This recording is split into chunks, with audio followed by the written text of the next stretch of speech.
Show कर रहे थे उसकी हेल्प से आपने डिफाइन किया। लास्ट मैंने जाते जाते आपको हीट का डेफिनेशन दिया था। ओके, तो अब आपका जो चैप्टर स्टार्ट होता है दैट इज कैलोरीमेट्री।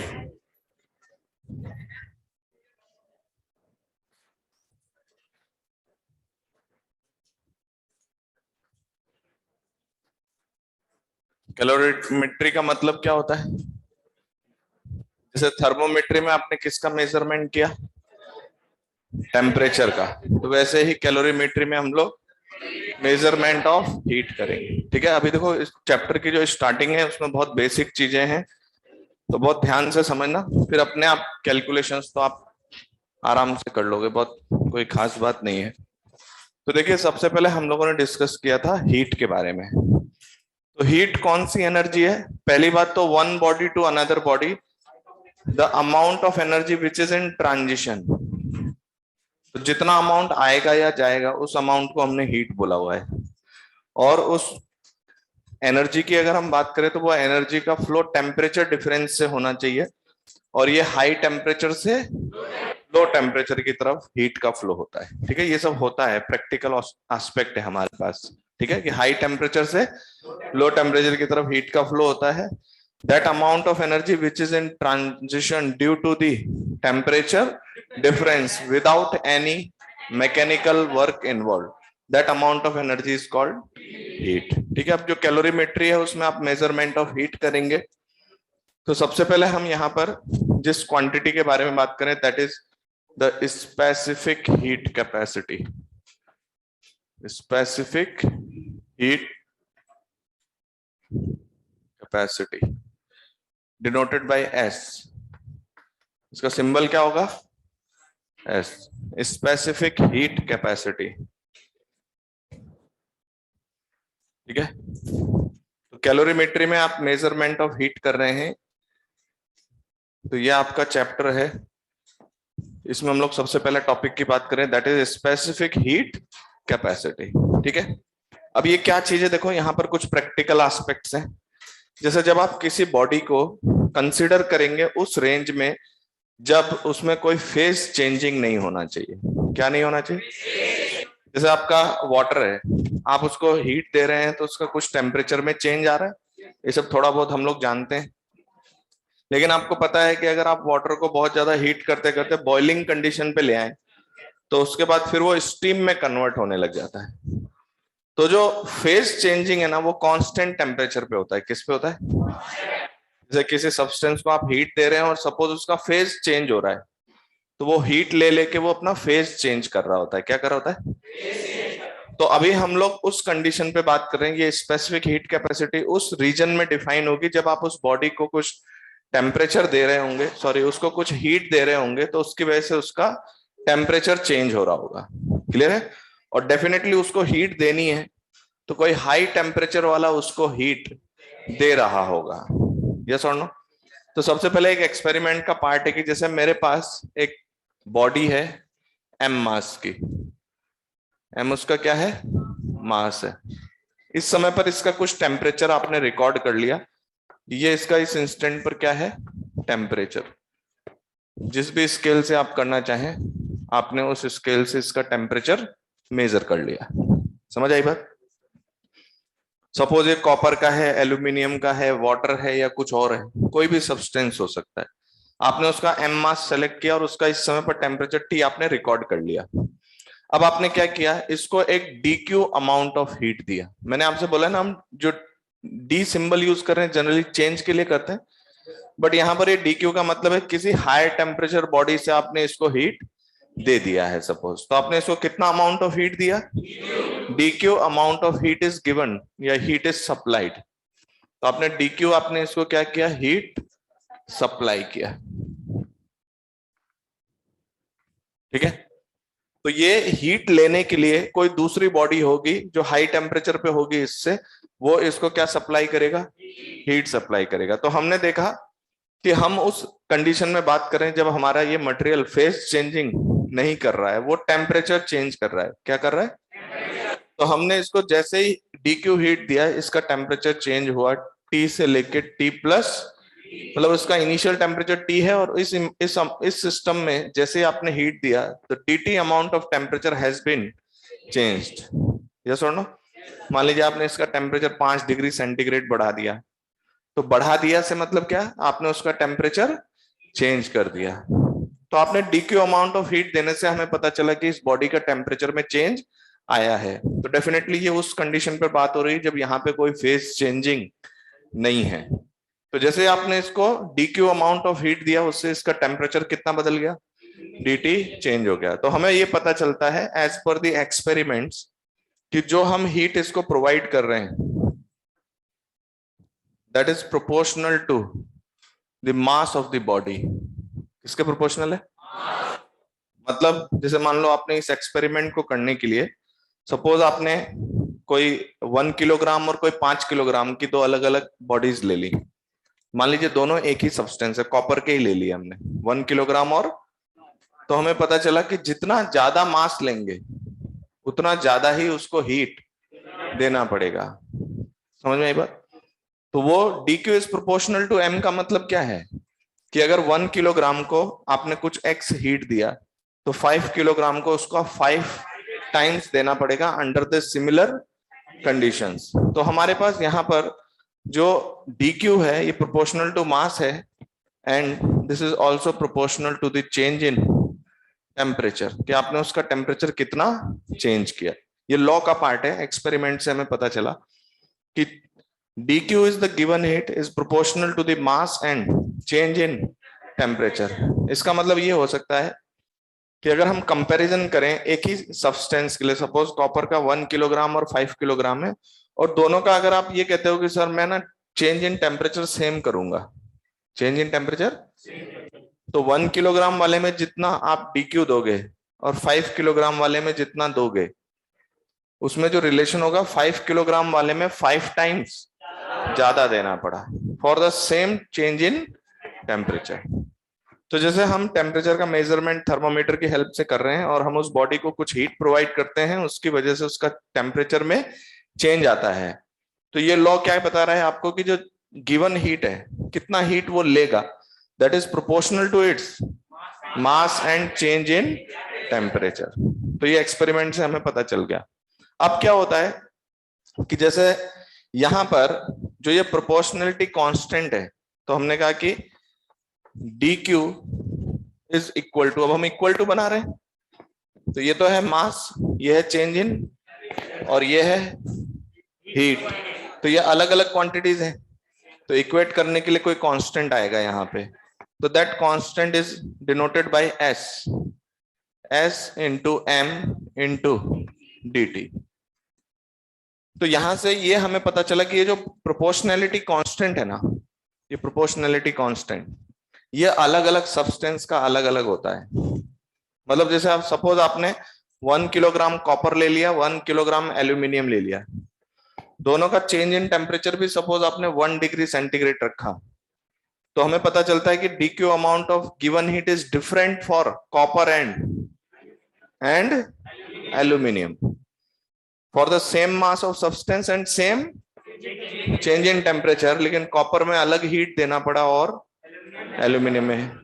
लेकिन अगर हम ये कहते हैं कि मेरा कॉपर का ही 1 किलोग्राम है और कॉपर का ही 5 किलोग्राम है, तो हमें पता चलता है कि कॉपर के कंसर्न में अगर हम बात करें तो 1 किलोग्राम और 5 किलोग्राम में जो रिलेशन है वो 5 टाइम्स का रिलेशन है for the same change in, यानी उसका जो s है वो चाहे 1 किलोग्राम हो, चाहे 5 किलोग्राम हो, चाहे 50 किलोग्राम हो, वो s की वैल्यू उस पर्टिकुलर सब्सटेंस के लिए सेम है। मेरी बात समझ में आ रही है कैसे पता कर रहे हैं? तो जैसे मैंने कॉपर का 1 किलोग्राम 5 किलोग्राम लेके सेम चेंज इन टेम्परेचर किया, मुझे पता चला कि 5 टाइम्स ज्यादा हीट उसको प्रोवाइड करना पड़ा। तो जो प्रोपोर्शनैलिटी कांस्टेंट है ये कॉपर के लिए क्या है, फिक्स वैल्यू का है। तो ये जो s है ना, this is the property of substance. क्या है ये? Property of substance. जो भी आप सब्सटेंस यूज करेंगे, अगर आपने कॉपर लिया तो ये कॉपर के लिए आएगा, एल्यूमिनियम लिया तो एल्यूमिनियम के लिए ये s कितना होगा। तो ये जो s है इसका नाम है स्पेसिफिक हीट कैपेसिटी। क्या नाम है इसका? s is called as specific heat, अभी लिखेगा कोई नहीं, जब चैप्टर शुरू हो रहा हो तो बहुत ध्यान से चलना पड़ता है, तो आप लोग बहुत ध्यान से सुनो। तो ये एस क्या है? Specific heat capacity, and this is the property of substance. अगर मैं कहता हूं कि मेरा एल्यूमिनियम है और मेरा क्या कहते हैं सपोज कॉपर है, दोनों 1 ग्राम ले लिए मैंने, दोनों का टेम्परेचर भी 1 डिग्री सेंटीग्रेड हमने चेंज किया, लेकिन दोनों को हीट अलग अलग देना पड़ा, तो वो किसकी वजह से? एस, इसका मतलब उनका डिफरेंट है। तो S is the property of substance. Copper में बात करें तो 2 किलोग्राम लो, 50 किलोग्राम लो, 100 किलोग्राम लो, उसके करस्पॉन्डिंग जो आप हीट देते हैं for the same change in temperature, वो सीधा सीधा मास के प्रोपोर्शनल है for the same change in temperature. तो हमने कहा कि भाई कॉपर के लिए तो ये प्रोपोर्शनलिटी कांस्टेंट सेम आ रहा है हमारे पास किसी गिवन सिचुएशन में, यस और नो? तो ये जो क्वांटिटी है इसका नाम क्या है?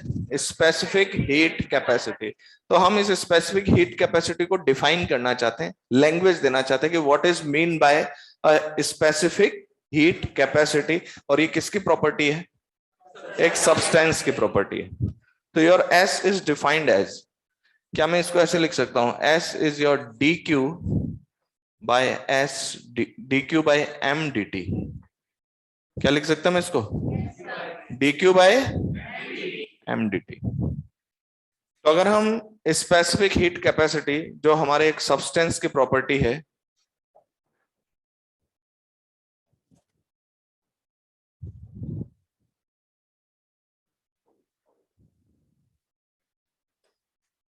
बेटा मास मल्टीप्लाई बाय डीटी है, mass and multiply by d t, इसमें कोई कंफ्यूजन है क्या?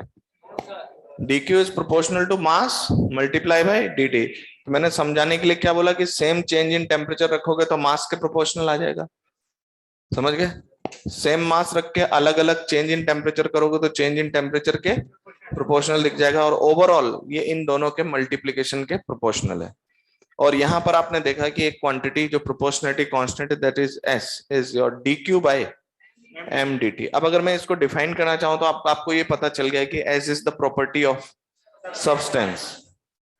और इसको हम डिफाइन कैसे करेंगे कि जैसे सपोज आपने m मास को dt टेम्परेचर चेंज करने के लिए कितना हीट दिया, तो क्या उस dq में m dt से डिवाइड कर दिया हमने? तो इसको हम लैंग्वेज अगर देना चाहें तो हम कहेंगे it is the amount of given heat, it is the amount of given heat to unit mass of substance, to unit क्यों बोला? m से डिवाइड हो गया, तो to unit mass of substance to increase its temperature by unity. आप unit कोई भी लेना चाहो, किलोग्राम, ग्राम, टेम्परेचर के लिए आप चेंज इन टेम्परेचर आप डिग्री सेंटीग्रेड, केल्विन, या जो भी आप अपना स्केल यूज कर रहे हैं। तो your specific heat capacity is defined as the amount of given heat to unit mass of substance to increase its temperature by unity. तो अगर आप उसका टेम्परेचर यूनिट अमाउंट से क्या करना चाहते हैं? बढ़ाना चाहते हैं, तो यूनिट मास को आपने जितनी हीट सप्लाई की है that is called as specific heat capacity. समझ में आई बात? अब ये स्पेसिफिक हीट कैपेसिटी जो है, अगर आप इस एस को कैलकुलेट करना चाहते हो तो आपको पता है कि एम कौन दे देगा? एम कौन दे देगा? आप उसका मास मेजर कर सकते हो, भाई उसका मास कितना है। चेंज इन टेम्परेचर के लिए आपने स्केल बना लिया है, और डीक्यू मेजर करने के लिए भी हमारे पास कुछ डिवाइसेस होंगे। जैसे अगर थोड़ा बहुत आप लोग जानते हो, जैसे सपोज हमारे पास कोई रजिस्टर है ना, कोई रजिस्टर है, जैसे 12th क्लास का पार्ट है वैसे, तो कोई रजिस्टर में करंट देते हैं तो आप लोग जानते हो हीट आती है। तो वहां से हमारे पास हीट वीट मेजर करने के हमारे पास कुछ डिवाइसेस हैं जो ये बता देंगे कि हमने उसको कितना हीट सप्लाई किया। तो अगर आपको हीट सप्लाइड का अमाउंट मिल गया, मास आपको पता है, आपको चेंज इन टेम्परेचर पता है, तो आप उस सब्सटेंस का क्या एस्टिमेट कर सकते हैं? आप उसका स्पेसिफिक हीट कैपेसिटी डिफाइन कर सकते हैं। This is the property of substance. बात समझ में आया? तो पहले इसको लिखिए, फिर हम लोग स्पेसिफिक हीट कैपेसिटी की डेफिनेशन लिखते हैं।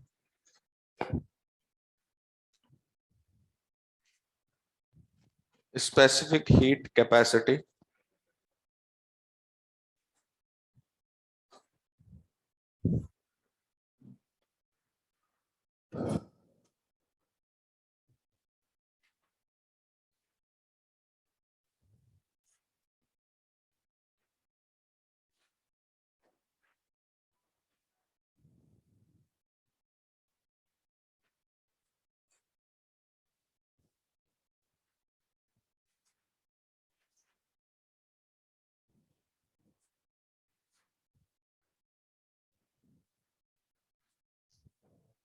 ये जो लिखा हुआ है ये एक्सपेरिमेंट का पार्ट है, ये लॉ है।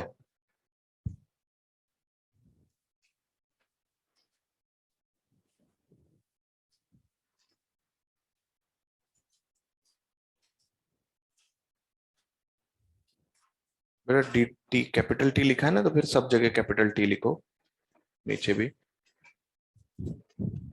ओके।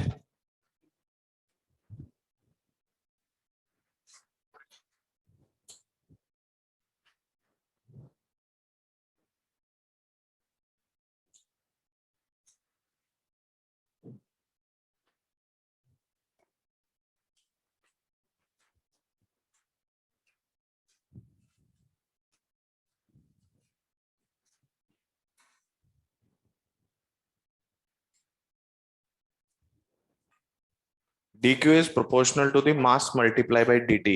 लेकिन जब हम किसी को समझाएंगे तो हम अगर डी टी सेम करके बोलेंगे तो एम के आपको करस्पॉन्डिंग दिखेगा। तो वो मैं आपको बता रहा हूँ कि एम के करस्पॉन्डिंग कैसे 5 टाइम्स हो गया। तो आपने dt को सेम रखा, तो एम के करस्पॉन्डिंग मास आप डबल कर दोगे तो हीट भी डबल हो जाएगा। अगर आप मास सेम रख के टेम्परेचर डिफरेंस को डबल कर दोगे तो ठीक है, और अगर आप दोनों को कर देते हैं तो उसके कंसर्न जाता है। क्लियर है? तो ये लॉ का पार्ट है, D Q is proportional to M multiply by D T. किसी एक को फिक्स करके कंपेयर करेंगे तब उसका इफेक्ट आपको दिखाई देगा। ठीक है, तो लिखे देखो, the specific heat capacity, the specific heat capacity is the specific heat capacity is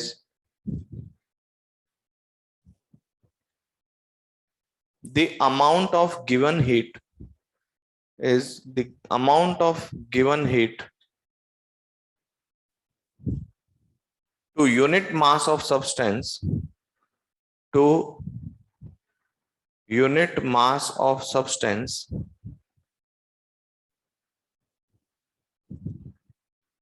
to increase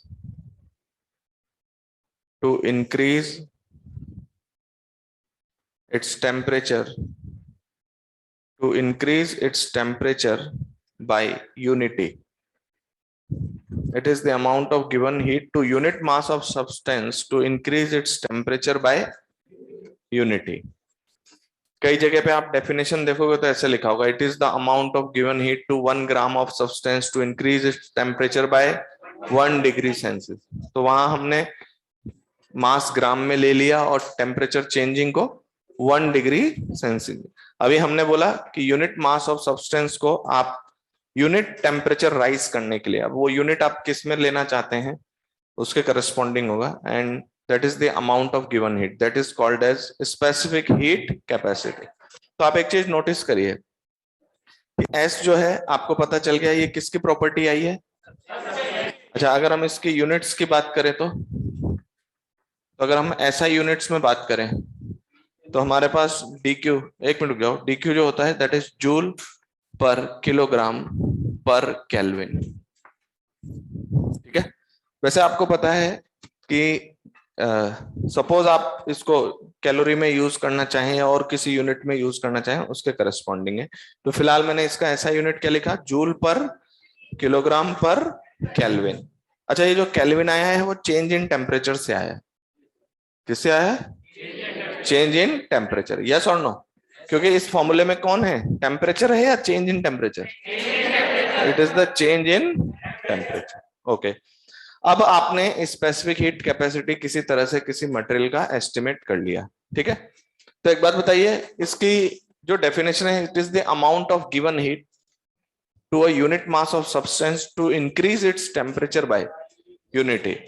तो इसका मतलब अगर हम इसको पूरा समझना चाहें तो हमने क्या किया है, जो अमाउंट ऑफ गिवन हीट है ना उसको हम सिस्टम के लिए पॉजिटिव कंसिडर कर रहे हैं। कैसा? जो मेरा सिस्टम है जिसको आप हीट दे रहे हैं उसको हम पॉजिटिव कंसिडर कर रहे हैं। तो हम कहेंगे जब हीट आएगी तो उसका टेम्परेचर बढ़ेगा। तो इसका रिवर्स, अगर इस सिस्टम से हीट जाएगा तो उसका टेम्परेचर डिक्रीज हो जाएगा। क्योंकि अगर आप हीट वाला एक्सप्रेशन देखें तो ये मेरे पास कितना है, D Q equal to M S D T. तो अगर मैं ये कहूं कि मेरा टेम्परेचर इंक्रीज करता है तो हमारा dq विल बी पॉजिटिव, और हम बोलेंगे हीट इज सप्लाइड। हीट क्या किया हमने?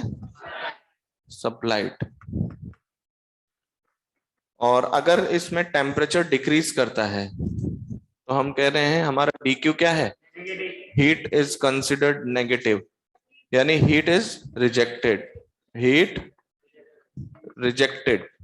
जो आप जिसको आप देख रहे हैं उस सिस्टम ने हीट को क्या किया है? इससे किसी और को इसने हीट दे दिया है। बात समझ गए? तो हीट इज रिजेक्टेड, या हम लोग रिजेक्टेड को कभी कभी लिबरेटेड भी बोलते हैं। हीट लिबरेटेड हो गई, लिबरेट हो गई है। तो अगर इसका टेम्परेचर बढ़ेगा तो ये हीट रिसीव करेगा, और टेम्परेचर घटेगा तो ये हीट को रिजेक्ट करेगा या लिबरेट करेगा। फटाफट इसको लिखो, फिर मैं मिटाऊंगा यहां पे। तो सिस्टम में हीट आ रही है तो इसका टेम्परेचर बढ़ रहा है, और हीट इस सिस्टम से जाएगी तो इसका टेम्परेचर डिक्रीज कर जाएगा। तो हमने आने वाले हीट को कैसा कंसिडर किया हुआ है? हमारे साइन कन्वेंशन में जब सिस्टम में हीट आती है तो हमने उसको पॉजिटिव कंसिडर किया हुआ है, और जब हीट जाएगी तो इस सिस्टम के लिए वो हीट नेगेटिव कंसिडर होगी। तो मैथमेटिकल कैलकुलेशन में वो नेगेटिव कैलकुलेट होकर आएगा आपके पास।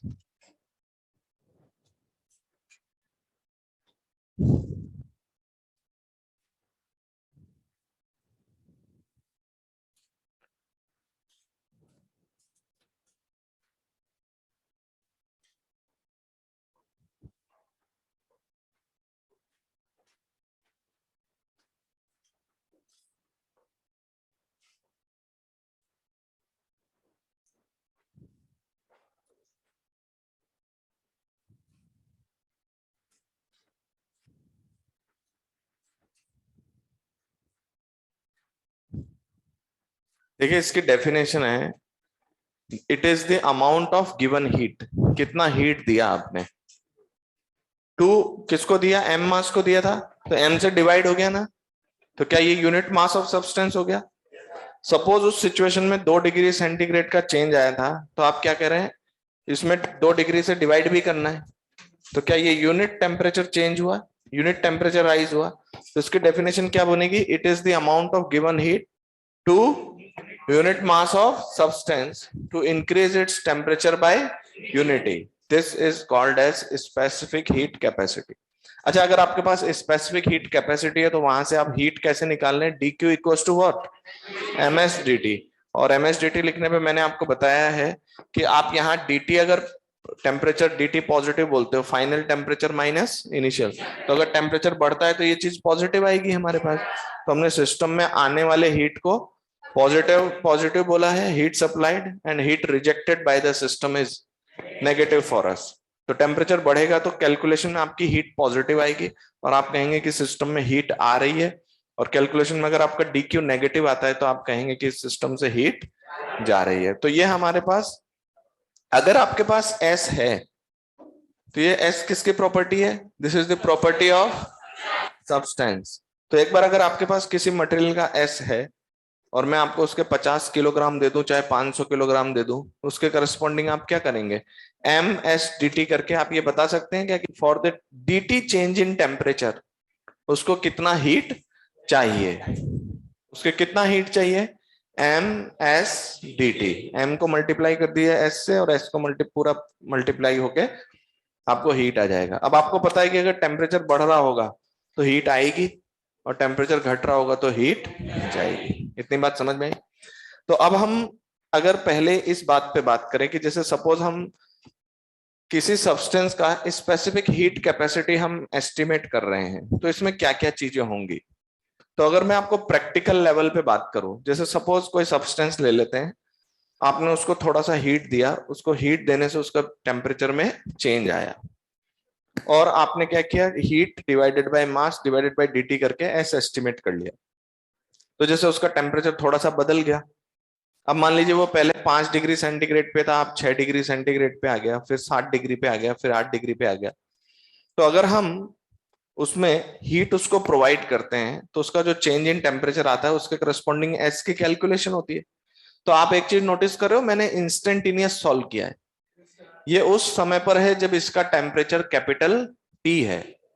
सपोज वो कोई पर्टिकुलर टेम्परेचर है, सपोज 60 डिग्री सेंटीग्रेड, तो मैंने ये कैलकुलेशन किस टाइम पे किया है? 60 डिग्री सेंटीग्रेड पे। मैंने क्या किया, उसको थोड़ा सा हीट दिया, उसके थोड़ा सा चेंज इन टेम्परेचर आया, and that given heat divided by पर unit mass of substance to increase its temperature. जो आपने थोड़ा सा चेंज किया, उससे आपने इसका स्पेसिफिक हीट कैपेसिटी निकाल लिया। ठीक है। अब मान लीजिए कि उस सब्सटेंस को आप 60 डिग्री पे बात कर रहे थे, फिर 62 डिग्री पे बात कर रहे हो। एक बात बताइए, अगर दोनों में आपको ये पता चले कि सेम चेंज इन टेम्परेचर करा आपने, ध्यान से समझना, कब है वो? पहले 60 डिग्री पे, फिर कब है? 62 पे। और आपने कहा कि बहुत छोटा सा टेम्परेचर चेंज किया, that is in same amount. Suppose आपने 0.1 डिग्री सेंटीग्रेड कुछ बढ़ा दिया, बहुत स्मॉल ले लें, मैथमेटिकली अगर हम डीटी बोलते हैं तो बहुत छोटा हो गया वो, यस और नो? तो आपने बहुत स्मॉल चेंज इन टेम्परेचर किया। तो एक बात बताइए, अगर small change in temperature same है और आपने उसका एम भी वही लिया हुआ है, लेकिन अगर आपको ये पता चले कि डीक्यू का अमाउंट अलग अलग है, इसका मतलब क्या हुआ? कि अगर अगर डीक्यू का अमाउंट अलग अलग है, इसका मतलब है कि वही सब्सटेंस, वही सारी कंडीशन, लेकिन अभी उसका टेम्परेचर कुछ कम था, थोड़ी देर बाद थोड़ा ज्यादा है, और दोनों सिचुएशंस में हमें पता चला कि हमने जो उसको हीट सप्लाई की है वो बराबर सप्लाई, जबकि मास वही है, चेंज इन टेम्परेचर भी उतना ही किया, लेकिन अगर हमने उसको पहले कम हीट दिया था और अब थोड़ा सा ज्यादा दिया, तो क्या उसके कंसर्न आपको ये बात समझ में आती है कि हमारा एस जो है वो तो डिफरेंट आ रहा है? तो अगर हम प्रैक्टिकली बात करें तो हमारे पास जो सब्सटेंसेस होते हैं उनमें टेम्परेचर्स के साथ कुछ वेरिएशन भी होता है। हालांकि अगर हम बात करें कि वो वेरिएशन बहुत ज्यादा नहीं है, तो वो हमारे लिए ऑलमोस्ट कांस्टेंट की तरह डील हो जाता है। लेकिन अगर हम प्रैक्टिकली बात करें, कैसे बात करें? प्रैक्टिकल लेवल पे अगर हम बात करें, तो जैसे अलग अलग टेम्परेचर के हिसाब से, for the same change in temperature with small amount, है ना, यूनिट मास ऑफ सब्सटेंस को आप जितनी हीट दे रहे हैं, उस हीट के अमाउंट में थोड़ा बहुत डिफरेंस होता है। बात मेरी समझ आ रही है? ये कैसे पता चलेगा? एक्सपेरिमेंट करके पता चलेगा। आप एक्सपेरिमेंट में आपने 60 डिग्री रखा, आपने कहा कि मैं 0.01 डिग्री सेंटीग्रेड बढ़ा के कुछ हीट दे रहा हूं, फिर वही मास उतना ही सब्सटेंस, लेकिन आप 62 डिग्री पर फिर उसका टेम्परेचर थोड़ा सा बढ़ा रहे हैं, कितना? सपोज 0.01। तो आपने दोनों केस में टेम्परेचर भी बराबर बढ़ाया, मटेरियल भी वही था, सपोज मास भी वही था, और आपने जाके देखा कि वो जो डीक्यू अमाउंट है वो डिफरेंट है। समझ आई बात? तो अगर हम प्रैक्टिकल लेवल पर जाकर देखें, तो वहां पर हर अलग अलग टेम्परेचर के करस्पॉन्डिंग अगर हम कंसिडर करें, तो कुछ डिफरेंसेस भी आते हैं। क्या आते हैं? डिफरेंसेस आते हैं कि कहीं ज्यादा कहीं कम, समझ रहे हो? लेकिन अगर हम ऑन एन एवरेज बात करें, सपोज किसी की वैल्यू कहीं पे 1.001 सपोज जूल पर किलोग्राम पर केल्विन आ रहा है, फिर मान लीजिए कभी 1 आ रहा है। हर्ष, हर्ष एंड नितिन।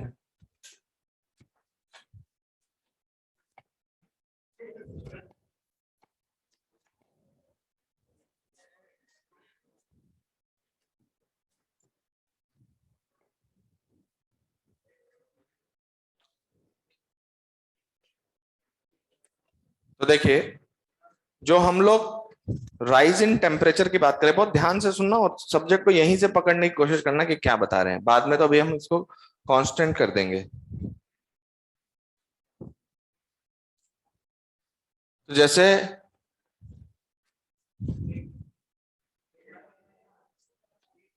कोई बात नहीं, ठीक है।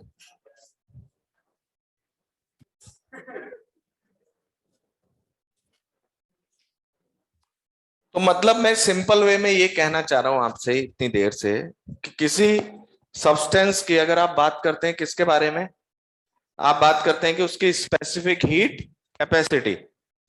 तो वो प्रैक्टिकल लेवल पर अगर हम बात करें, तो वो अलग अलग टेम्परेचर के हिसाब से उसमें थोड़ा बहुत क्या होता है? डिफरेंस होता है। तो हो सकता है 60 डिग्री पर उसकी वैल्यू कुछ अलग आ रही है, 61 पे कुछ अलग आ रही है, 62 पे कुछ अलग आ रही है, लेकिन वो जो वैल्यूज अलग अलग है ना, तो ऑलमोस्ट हम लोग क्या कर लेते हैं कि उसकी एक फिक्स वैल्यू कंसिडर कर लेते हैं। बात समझ में आई?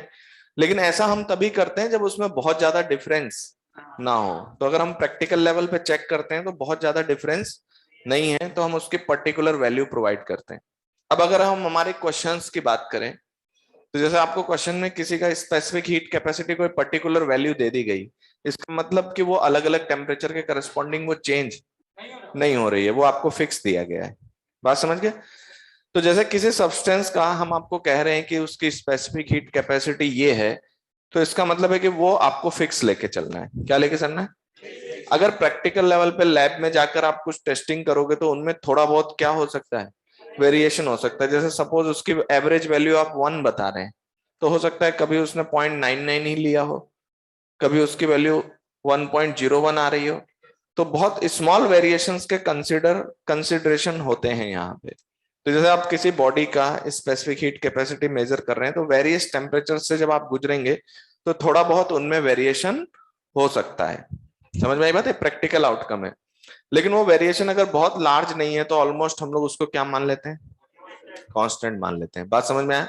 लेकिन मान लीजिए अगर किसी क्वेश्चन में हम आपको कहें कि इसकी स्पेसिफिक हीट कैपेसिटी वेरिएबल है, टेम्परेचर डिपेंडेंट है, या किसी चीज पे डिपेंडेंसी है, तो वो हमारी जिम्मेदारी है कि हम आपको बताएं कि वो किस तरीके की डिपेंडेंसी है, तभी आप उस कैलकुलेशन को परफॉर्म कर सकते हैं। यस और नो? अगर हम लैब कंडीशन में बात करें तो हर बार अगर स्मॉल डीटी पर उसका एस बदल जाता है, थोड़े थोड़े चेंज इन टेम्परेचर के बाद उसके एस में कुछ वेरिएशन आ जाता है, तो हर बार आप छोटे छोटे हीट्स को क्या करेंगे, कैलकुलेट करेंगे। फिर आपको पता चलेगा कि टोटल हीट उस बॉडी को कितनी आपने सप्लाई की। सपोज उसमें 30 डिग्री सेंटीग्रेड का टेम्परेचर चेंज आ गया, तो आपको हर बार थोड़ा थोड़ा कैलकुलेट करना पड़ेगा। यस और नो? तो हमारे जो अप्रोच में जो चीजें आती हैं, तो आप समझते हो कि हमें उस तरीके की चीजें डिफाइन की जाएंगी जब हम आपसे कहेंगे कि भाई ये इसका फंक्शन है या इसके करस्पॉन्डिंग ये चेंज कर रहा है, तब आप उसके मैथमेटिकल कैलकुलेशन को प्रोसीड कर पाएंगे। यस और नो? बट इन जनरल जो जनरल अगर अभी मैंने कॉपर का आपको एग्जांपल दिया, तो उसकी वैल्यू फिक्स है स्पेसिफिक हीट कैपेसिटी की। बट प्रैक्टिकली अगर हम बात करें तो उनमें थोड़ा बहुत क्या होता है, वेरिएशन होता है। तो वो वेरिएशन अगर बहुत ज्यादा नहीं है तो थ्रू आउट हम लोग उसके एक एवरेज वैल्यू लेकर चलते हैं। क्या लेके चलते हैं?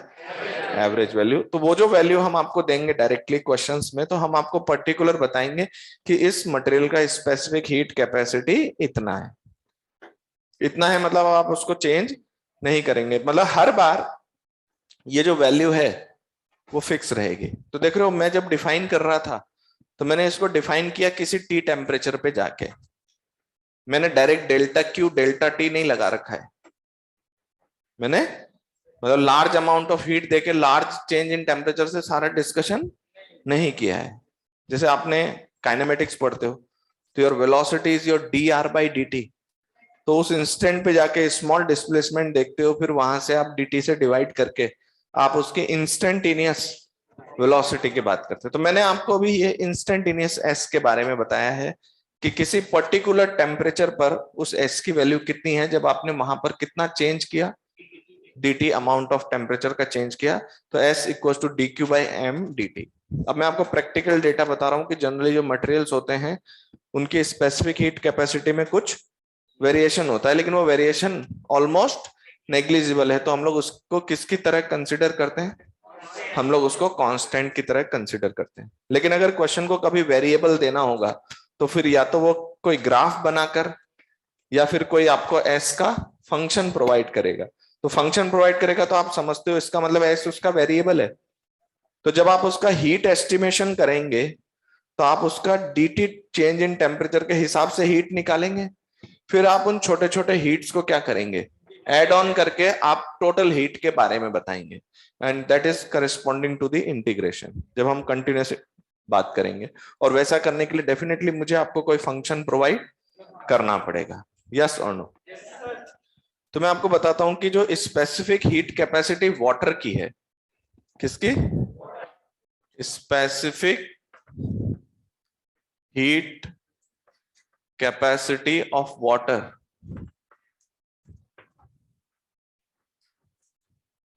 इसको मैं लिख रहा हूं एस डब्ल्यू।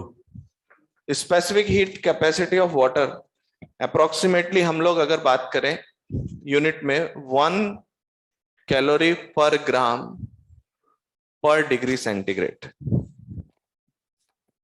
कितना होता है वाटर का? 1 कैलोरी पर ग्राम पर डिग्री सेल्सियस। तो अभी लिखो मत, अभी मैं लिखवा दूंगा, पहले चीजों को माइंड में जाने दो। फिजिक्स है ये, सेंटर ऑफ मास पढ़ा आपने, हमने देखा कैसे चीजें बदल जाती है बाद में जाके। तो SW is your what? 1 calorie पर ग्राम। ये सब्जेक्ट डायरेक्ट दिमाग का खेल है, आप कितनी अच्छी तरह चीजों को पकड़ रहे हैं उतनी अच्छी तरह आप उसको डिलीवर कर पाएंगे। अगर आप कहीं पे लूप होल छोड़ेंगे तो आपको किसी क्वेश्चन में जाके अटकाएगा वो, क्योंकि कंसेप्ट क्या है, फिजिक्स जो है वो कंसेप्ट है पूरा। कंसेप्ट फिजिक्स में इधर उधर नहीं होते, किस तरह से चलना है। तो हमारे पास वाटर का SW कितना लिख रहे हैं हम लोग, मतलब वाटर का स्पेसिफिक हीट कैपेसिटी कितना है? 1 ग्राम 1 कैलोरी पर ग्राम पर डिग्री सेंटीग्रेड। जरा इसको पढ़ के बताओ, कैसे पढ़ोगे? 1 ग्राम ऑफ वाटर को 1 डिग्री सेल्सियस टेम्परेचर बढ़ाने के लिए उसको 1 कैलोरी हीट देना पड़ेगा। समझ में आई बात? तो 1 ग्राम वाटर लिया, उसका टेम्परेचर कितना बढ़ाना है? 1 डिग्री सेल्सियस आप बढ़ाएंगे तो वहां पर, यस और नो? अच्छा, मैं वाटर का अगर ये स्पेसिफिक वैल्यू दे देता हूं, ये स्पेसिफिक वैल्यू दे देता हूं, तो आप समझ रहे हैं कि जो वाटर है उसकी स्पेसिफिक हीट कैपेसिटी कांस्टेंट दी जा रही है। प्रैक्टिकल लेवल पे इनमें कुछ वेरिएशन होता है। इनमें क्या होता है? कुछ वेरिएशन होता है। समझ में आई बात? लेकिन हम लोग उसकी ऑन एन एवरेज वैल्यू कितनी लेके चलते हैं? 1 कैलोरी पर ग्राम पर डिग्री सेल्सियस। अगर मैं आपको एक्चुअल वे में बताऊं, एक्चुअल वे में, तो वाटर को 1 कैलोरी 1 ग्राम ऑफ वाटर को 1 डिग्री सेंटीग्रेड टेम्परेचर बढ़ाने के लिए 1 कैलोरी के बराबर जो हीट है वो हम उसको देते हैं 14.5 से 15.5 डिग्री सेंटीग्रेड। कितना टेम्परेचर बदला मैंने? उसका टेम्परेचर कहां से? 14.5 डिग्री सेल्सियस से 15.5 डिग्री सेल्सियस। हम देखते हैं कि अगर हम उसको 14.5 से 15.5 डिग्री सेल्सियस उसका टेम्परेचर बढ़ाते हैं, तब वहां पर उसको हीट कितनी देनी होती है? 1 कैलोरी हीट देनी होती है। बात समझ आए? तो अब हमारे पास, वैसे तो हम लोग SW को फिक्स बोल रहे हैं, कितना? 1 कैलोरी, बट एग्जैक्ट 1 कैलोरी हम उसको किस टेम्परेचर पर दे पाते हैं? हो सकता है और किसी टेम्परेचर वेरिएशन में थोड़ा बहुत चेंजेस आए, लेकिन हम इसको क्या मान के चलेंगे? 1 कैलोरी पर ग्राम पर डिग्री सेंटीग्रेड। तो देखिए, सबसे पहली बात, अब आपके सामने एक नई यूनिट आ रही है, क्योंकि आप लोग एनर्जी की यूनिट जो है वो जूल तो जानते ही थे, जूल, है ना? लेकिन अब हमने एक कैलोरी यूनिट को भी इंट्रोड्यूस किया है। तो जो 1 कैलोरी है उसकी डेफिनेशन क्या है? 1 कैलोरी की अगर मैं आपसे डेफिनेशन पूछूं तो 1 कैलोरी कितने अमाउंट ऑफ एनर्जी को कहा जाएगा? तो आपको 1 ग्राम ऑफ वाटर लेना है। कितना? 1 ग्राम वाटर लेना है। 1 ग्राम वाटर ले लिया आपने, उसका टेम्परेचर आप बढ़ाएंगे 14.5 से 15 देखो 1 कैलोरी की जब डेफिनेशन दी जाएगी तो उसमें बहुत स्पेसिफिक बात करना पड़ेगा। तो 1 कैलोरी कितने अमाउंट ऑफ एनर्जी को कहा जाता है? तो जब आप 1 ग्राम वाटर लेंगे और कितना टेम्परेचर बदलेंगे? 14.5 से 15.5 डिग्री सेल्सियस। जब आप उसका टेम्परेचर 14.5 से 15.5 डिग्री सेल्सियस करेंगे तो जितना हीट आपने उसको दिया है वो 1 कैलोरी होगी।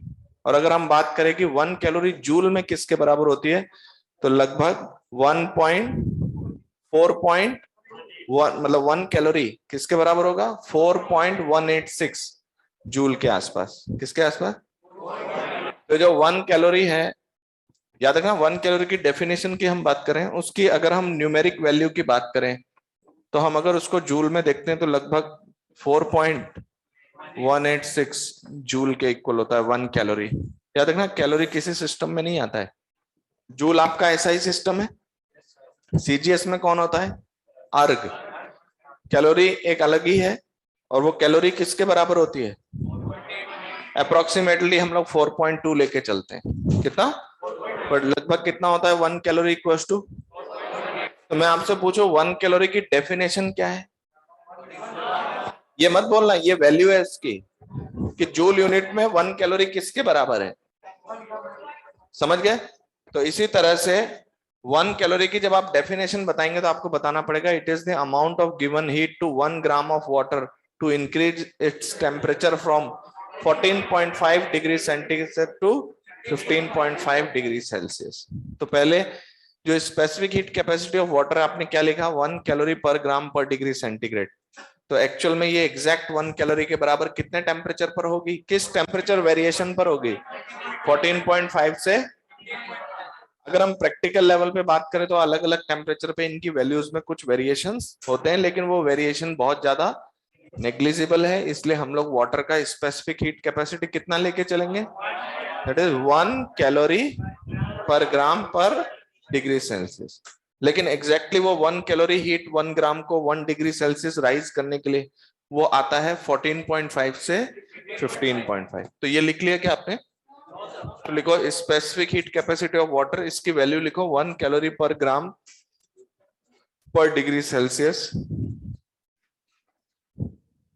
नहीं है, ऐसा यूनिट नहीं है बेटा, ऐसा यूनिट है हमारी ये जूल पर किलोग्राम पर केल्विन।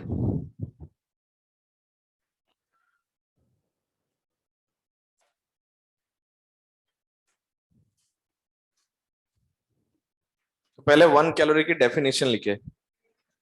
1 कैलोरी किसके बराबर होती है? 1 कैलोरी इक्वल्स टू, लिखे, कैलोरी तो पूरा लिख लेते हो ना, 1 कैलोरी अंडरस्टूड है। लिखिए 1 कैलोरी। देखिए एक बच्चे ने पूछा सर 14.5 वाला वापस बता दीजिए। बेटा ये जो मैं बता रहा हूँ ये इंफॉर्मेशन दे रहा हूँ, आप लोग समझते हैं ना, इसमें किंतु परंतु कुछ भी नहीं है। हमें पता है कि 14.5 से 15.5 डिग्री सेल्सियस अगर 1 डिग्री आपने टेम्परेचर बढ़ाया तो 1 ग्राम वाटर को कितनी हीट चाहिए होती है, जितनी हीट चाहिए होती है उसी का नाम 1 कैलोरी है। समझ में आई बात? तो लिखिए 1 कैलोरी इज, देखो it is the amount of, it is the amount of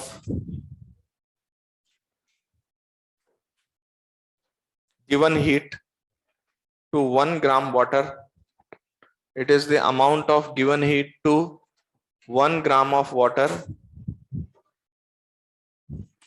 to increase its temperature, to increase its temperature, to increase its temperature from 14.5 degree centigrade to 15.5 degree centigrade. From 14.5 degree centigrade to 15.5 degree centigrade. मतलब इस temperature changing में जितनी energy आप किसको दे रहे थे, water को जितना हीट दे रहे हैं उसका नाम 1 कैलोरी है। और 1 कैलोरी हमारे जूल सिस्टम में किसके बराबर है, 4.186 जूल। समझ आई बात? तो मेरे पास जो वाटर है उसका स्पेसिफिक हीट कैपेसिटी मैंने आपको कितना बताया, 1 कैलोरी पर ग्राम पर डिग्री सेल्सियस। तो इसी तरह से जैसे जो आइस होती है, तो आइस आपको पता है कि 0 डिग्री पर जाके फिर वो मेल्ट करती है। अगर हम 0 डिग्री के नीचे बात करें, सपोज -20 डिग्री सेंटीग्रेड का आपका आइस है, अब आप क्या कर रहे हैं, उसको हीट दे रहे हैं, तो आइस क्या करेगा, -20 से अपना टेम्परेचर बढ़ाते बढ़ाते कहां तक जाएगा, 0 तक। तो वो जो 0 तक आने वाला पार्ट है उसमें उसकी भी स्पेसिफिक हीट कैपेसिटी डिफाइन की जाएगी। क्या डिफाइन की जाएगी, स्पेसिफिक हीट कैपेसिटी। उसके बाद जब वो मेल्टिंग करेगा तो हम उस समय पर बात नहीं करें, क्योंकि जो हमारा स्पेसिफिक हीट कैपेसिटी है कब डिफाइन होता है, जब हम उसको हीट देने पे उसका टेम्परेचर चेंज होता है। क्लियर है? तो मेरे पास जो आइस है ना, specific heat capacity of ice is 1/2 calorie पर ग्राम पर डिग्री सेल्सियस। और specific heat capacity of steam, steam कब बन जाती है, 100 डिग्री सेल्सियस पे जब वो बॉईल हो जाएगा उसके बाद क्या होगा, उसका फेस चेंजिंग होगा। अब मान लीजिए पूरा फेस चेंज हो गया, अब भी अगर आप उसको हीट देंगे तो वो अपना टेम्परेचर बढ़ाएगा। तो उस टेम्परेचर बढ़ाने वाले रेंज में हम उसका क्या डिफाइन करेंगे, स्पेसिफिक हीट कैपेसिटी। तो हमारा जो स्टीम होता है उसकी भी कितनी होती है, 1/2 कैलोरी पर ग्राम पर डिग्री सेल्सियस। यस और नो, समझ आई बात। तो वाटर का ये याद रखना है, वाटर का होता है 1 कैलोरी पर ग्राम पर डिग्री सेल्सियस, और आइस का कितना होता है, 1/2 कैलोरी पर ग्राम पर डिग्री सेल्सियस, एंड स्टीम का होता है 1/2 कैलोरी पर ग्राम पर। तो ये दोनों हाफ हाफ है, ये 1 के इक्वल है। इनको हम लोग कांस्टेंट डील करते हैं, बट आपको पता है कि हो सकता है इनमें थोड़ा बहुत कुछ वेरिएशन हो रहा हो। वेरिएशन बहुत कम है इसलिए हम उसको कंसिडर नहीं कर रहे हैं, वो हमारे लिए कांस्टेंट रहता है। ठीक है, तो वाटर की स्पेसिफिक हीट कैपेसिटी 1 कैलोरी पर ग्राम पर डिग्री सेल्सियस। ठीक है, इसको मैं मिटा दूं थोड़ा। देखिए मेरे पास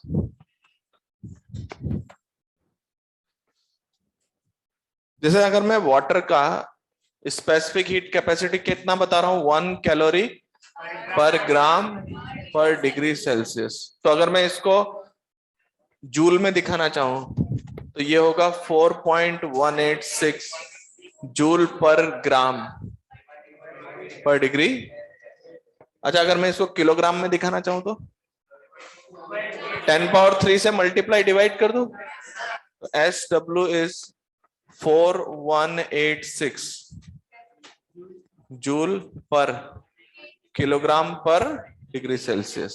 अच्छा, ये डिग्री सेल्सियस आया कहां से, टेम्परेचर से या टेम्परेचर चेंज से, टेम्परेचर चेंज से आया है। तो यहां पर कितने लोगों को ये बात समझ में आता है कि केल्विन में चेंज इन टेम्परेचर और सेंटीग्रेड में चेंज इन टेम्परेचर। तो अगर हम 1 डिग्री सेल्सियस का चेंज करते हैं किसमें, डिग्री सेंटीग्रेड में, तो 1 केल्विन का चेंज होता है। लेकिन फ़ारेनहाइट में आप सेम, तो इसलिए जब आप ये यूनिट्स देखेंगे तो कभी आपको ऐसे दिख जाएगा, कभी आपको ऐसे दिख जाएगा 4186 जूल पर किलोग्राम पर केल्विन, क्योंकि ये केल्विन टेम्परेचर से नहीं, चेंज इन टेम्परेचर से आए। तो 1 डिग्री का चेंज, 1 डिग्री सेंटीग्रेड का चेंज बोले या 1 केल्विन का चेंज बोले, वो बराबर रहेगा। लेकिन 1 फ़ारेनहाइट में चेंज करना होगा तो हमने आपको इक्वेशन बताया है, डिग्री सेल्सियस को बदल के आप फ़ारेनहाइट लाना चाहते हैं तो आपके पास कन्वर्जन की इक्वेशन है, यस और नो। लेकिन ये आपको बहुत फास्ट देखने को मिलेगा क्योंकि ये चेंज इन टेम्परेचर है, समझ गए। तो जैसे ये ऐसा यूनिट में अगर मान लीजिए चेंज इन टेम्परेचर आप डिग्री सेल्सियस में देखते हुए चलते हो तो ये मल्टीप्लायर बन जाएगा, केल्विन में देखते हो तो ये रहेगा, और दोनों का चेंज इन टेम्परेचर सेम है। अगर 1 डिग्री सेल्सियस का चेंज होता है तो 1 केल्विन का भी साथ के साथ ही चेंज होता है, यस और नो। तो ये हमारे पास वाटर का स्पेसिफिक हीट कैपेसिटी है। फास्ट वे में आपको ये, और ये बहुत आराम से चेंज होते हुए दिखेंगे, लेकिन आप यहाँ पे डायरेक्ट डिग्री फ़ारेनहाइट लिख नहीं सकते अभी, क्योंकि आपको डिग्री सेल्सियस का चेंज और डिग्री फ़ारेनहाइट में चेंज वो डिफरेंट चीज होती है। 1 डिग्री सेल्सियस चेंज होने पे फ़ारेनहाइट में 1 डिग्री फ़ारेनहाइट का चेंज नहीं होगा। बात मेरी समझ में आई। तो हमारा जो वाटर है ये है, लेकिन अगर आप क्वेश्चंस में देखोगे तो लगभग ये 4200 आपको दिया जाता है। कितना जाता है, और अप्रोक्सीमेटली हम लोग कितना मान लेते हैं, 1 कैलोरी इक्वल्स टू 4.2 जूल। समझ में आई बात। तो ये किसकी स्पेसिफिक हीट कैपेसिटी है, वाटर। ऐसे अगर हम आपसे कॉपर की बात करें तो कॉपर की स्पेसिफिक हीट कैपेसिटी अगर मैं इस तरह से आपको शो करूं तो लगभग 386 जूल पर किलोग्राम पर केल्विन होता है। इसके कंपैरिजन में काफी कम होता है, बहुत कम होता है। अगर हम इस तरह से बात करें तो लगभग 0.4, मतलब अगर हम बात करें 0.4 जूल पर ग्राम पर केल्विन, 0.4 जूल, ग्राम बोल रहा हूं, किलोग्राम नहीं बोल रहा हूं। तो ऐसे डिफरेंट डिफरेंट मटेरियल का है, आपको याद नहीं करना है। आपको याद किसका करना है, वाटर का आपको याद करना है। इसके अलावा और कुछ होगा तो क्वेश्चन आपको प्रोवाइड करेगा, कॉपर का कितना, एल्यूमिनियम का कितना, तो वो क्वेश्चन आपको देगा, आपको याद नहीं करना है। याद किसका करना है आपको, अप्रोक्सीमेटली ये 4.2 हम लोग यूज कर लेंगे क्वेश्चंस में फास्ट कैलकुलेशंस के लिए, और ये 4200 जूल पर केजी पर डिग्री सेल्सियस। इतना समझ में आया कि नहीं। अच्छा, अब आपको ये पता चल चुका है कि स्पेसिफिक हीट कैपेसिटी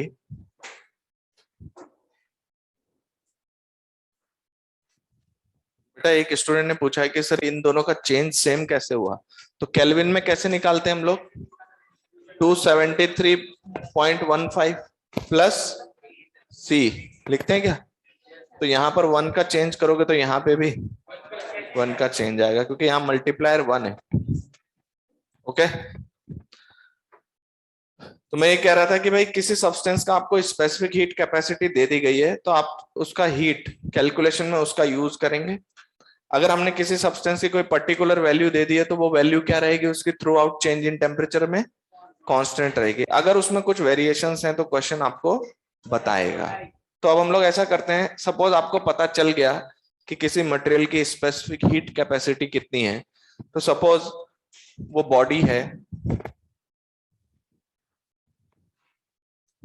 बॉडी है, उसका मास m है, उसकी स्पेसिफिक हीट कैपेसिटी S है, और आपने उसको कुछ कितना अमाउंट हीट दिया, dq अमाउंट ऑफ हीट देने पे, एक मिनट, पहले उसका टेम्परेचर T था, बाद में कितना हो गया T प्लस dt। तो जो dq अमाउंट आया है इसके पास, दैट इज ms dt। अब आप देख सकते हो, if your dt is negative, this will be negative, if dt is positive, तो इसको हमने पॉजिटिव आने के सेंस में लिया है। तो हीट आएगी तो टेम्परेचर बढ़ रहा है, हीट जाएगी तो टेम्परेचर। अब मुझे यहां से हीट एस्टिमेट करना है किसी लॉन्ग चेंज इन टेम्परेचर के लिए। मान लीजिए अभी dt चेंज किया, तो थोड़ा थोड़ा चेंज होते होते उसमें लार्ज चेंज आ गया टेम्परेचर का, तो उसके कंसर्न अब मुझे टोटल हीट निकालना है। तो मुझे बताइए, जब मैं इसको इंटीग्रेट करूंगा तो मास तो एक कांस्टेंट चीज है, और आपका जो S है जनरली वो हमारा क्या है, लेकिन बाई चांस आपको पता है कि कुछ वेरिएशन हो सकता है। तो जैसे आपको कांस्टेंट दिया है तब तो कांस्टेंट यूज करना है, लेकिन मैंने कोई फंक्शन दे दिया तो फिर वो फंक्शन यहाँ सब्स्टिट्यूट करना पड़ेगा। तो अगर हम यहाँ पर चेंज इन हीट निकाल रहे हैं तो हम इसको डेल्टा क्यू लिख रहे हैं। अब पहले ये समझ लो, कोई ये मत सोचना कि लिमिट लगा रहे हैं, कुछ कुछ लिमिट नहीं लगा रहे, छोटे छोटे डी क्यू मिला के डेल्टा क्यू हो गया, दैट इज इक्वल टू। तो अगर आपका स्पेसिफिक हीट कैपेसिटी वेरिएबल है तो आप कहेंगे कि एम एस डी टी, और इसको इंटीग्रेट कर देंगे किसी इनिशियल टेम्परेचर से फाइनल टेम्परेचर तक, इसको यहीं छोड़ दो। अगर आपको एस के बारे में कोई आइडिया नहीं है तो आप अभी कुछ नहीं कर सकते। ये लिख लिया क्या सबने? मास को निकाल लो, कोई दिक्कत नहीं है, कोई दिक्कत नहीं है उसमें। लेकिन अब मैं यहां से एस को बाहर तब निकालूंगा इफ लगाकर, इफ एस इज, तो अगर एस कांस्टेंट है तो यहाँ एम और एस यहाँ पर बाहर आ जाएंगे। तो your delta Q equals to what, M into S, and your integration will be shifting to T initial to T final D T. जब आप इसको इंटीग्रेट करेंगे तो आपका डेल्टा क्यू क्या आएगा, M S T final minus T initial, और यहां से सॉल्व करने पे the amount of given heat to the system is equal to M S. अगर डेल्टा टी पॉजिटिव है तो सही में हीट दी गई है, इट इज गिवन हीट। अगर डेल्टा टी नेगेटिव है तो हीट यहां से बाहर रिजेक्ट हो जाएगी।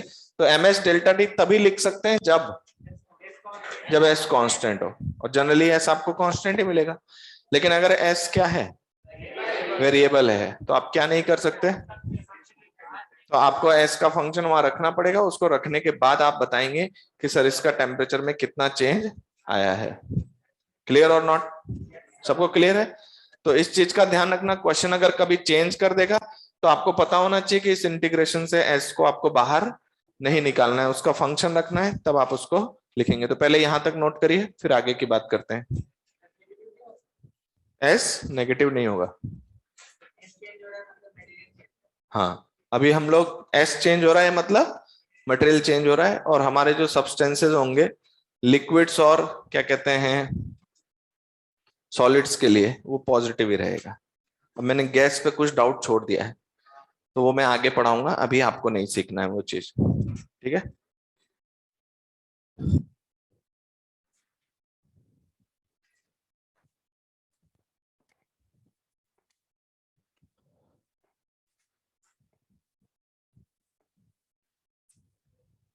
नोट कर लिया? तो सीधा ये मत याद कर लेना delta Q equals to M S delta T, पढ़ा है मैंने D T equals to D Q equals to M S D T. S अगर कांस्टेंट है then you can write it as M S delta T.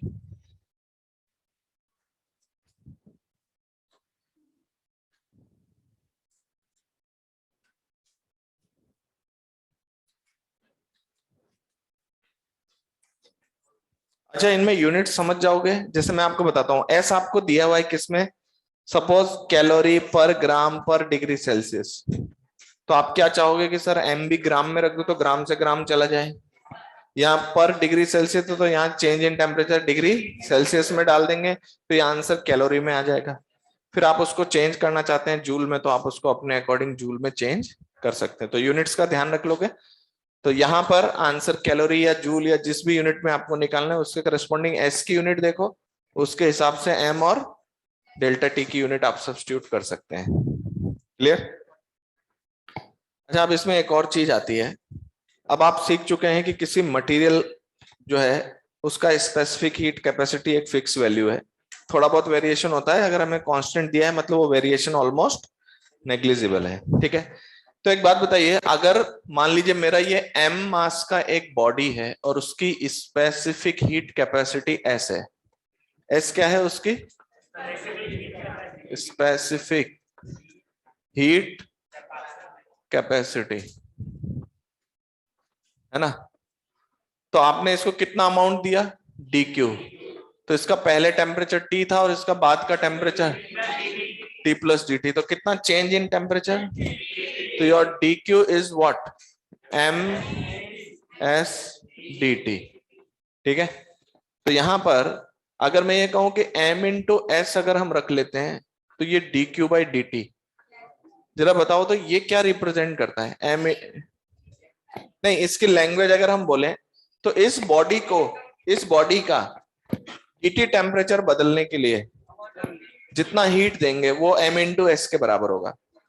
मतलब अगर आप कोई body ले लेते हो, सपोज आपने 50 किलो का कॉपर ले लिया, तो आप उस 50 किलो के कॉपर का dt टेम्परेचर चेंज करने के लिए dq हीट दे रहे हो, तो उसका यूनिट टेम्परेचर चेंज करने के लिए जितना आपने उसको हीट दिया, उसका यूनिट टेम्परेचर चेंज करने के लिए आपने जितना उसको हीट दिया वो उसकी हीट कैपेसिटी कहलाती है। क्या कहलाती है? मतलब ये m इंटू एस को क्या कहते हैं हम? Heat capacity. तो लैंग्वेज समझना, उसका नाम क्या है? स्पेसिफिक हीट कैपेसिटी, और इसका नाम हीट कैपेसिटी से। तो हीट कैपेसिटी सब्सटेंस की प्रॉपर्टी है कि बॉडी की? बॉडी की। जैसे आप 5 किलो कॉपर लोगे और 50 किलो कॉपर लोगे तो सेम टेम्परेचर चेंज करने के लिए दोनों को अलग अलग हीट देना पड़ेगा। 5 किलो के कॉपर को अलग और 50 किलो के कॉपर को अलग। लेकिन इस कॉपर की स्पेसिफिक हीट कैपेसिटी का मतलब होता है यूनिट मास ऑफ सब्सटेंस को कितना देना पड़ा। तो स्पेसिफिक हीट कैपेसिटी तो मटेरियल की प्रॉपर्टी है, लेकिन ये जो dq बाई dt है this is called as heat capacity of the body. जिस भी बॉडी की बात करें, मटेरियल नहीं बोल सकते हम। कॉपर के 5 किलोग्राम के लिए स्पेसिफिक हीट कैपेसिटी, और एक मिनट, कॉपर की स्पेसिफिक हीट कैपेसिटी तो 5 किलोग्राम चाहे 500 किलोग्राम लो, कॉपर की प्रॉपर्टी है वो। लेकिन हीट कैपेसिटी 5 किलो है कि 50 किलो? क्या ये पूरा मल्टीप्लाई होकर आएगा? तो हीट कैपेसिटी किसी गिवन बॉडी की प्रॉपर्टी होती है। किसकी प्रॉपर्टी? तो ये m इंटू एस को हम क्या बुलाते हैं? तो कभी अगर मान लो क्वेश्चन में डायरेक्ट हमने आपको क्या दे दिया? हीट कैपेसिटी दे दी, क्या नहीं दिया? Specific heat capacity. तो याद रखना, एक मिनट रुक जाओ, मुझे बोल लेने दो। इसका मतलब ये हुआ कि मैं उसका कितना भी मास दे रहा हूं बट मैंने आपको m इंटू एस का मल्टीप्लीकेशन डायरेक्ट दे दिया है। यस और नो? तो this is called as heat capacity. Heat capacity एक बॉडी की प्रॉपर्टी होगी। समझ में आई बात? तो पहले ये लिखिए यहां तक, फिर हम लोग इसको डिफाइन करते हैं व्हाट इज हीट कैपेसिटी। तो जो हीट कैपेसिटी है HC से हम लोग जनरली डिनोट करते हैं, ऐसा कोई फिक्स नहीं है, कुछ भी लिख सकते हो आप। मैं लिखता हूं HC, वो किसके बराबर है? m इंटू एस, और that is what? dq by dt।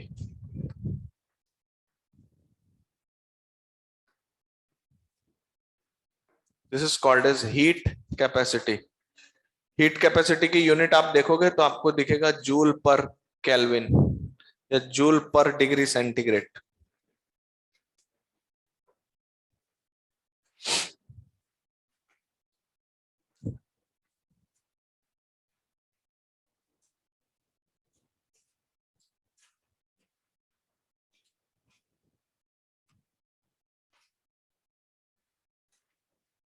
अब कोई कह रहा है सर केल्विन तो 274 होना चाहिए था।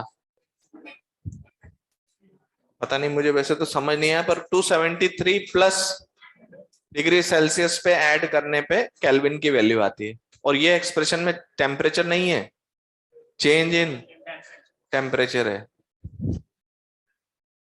ओके, तो हीट कैपेसिटी की यूनिट क्या है? जूल पर केल्विन। ठीक है, तो नीचे लिखे हीट कैपेसिटी, नीचे लिखो heat capacity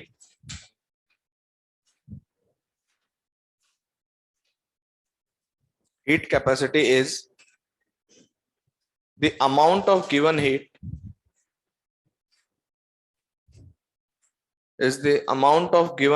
to a body to increase its temperature by unity, to increase its temperature by unity. Okay, definitely it is given to the body या to a body to increase its temperature by unity. तो यहां लिख लीजिए heat capacity is the property of body. Heat capacity is the property of body.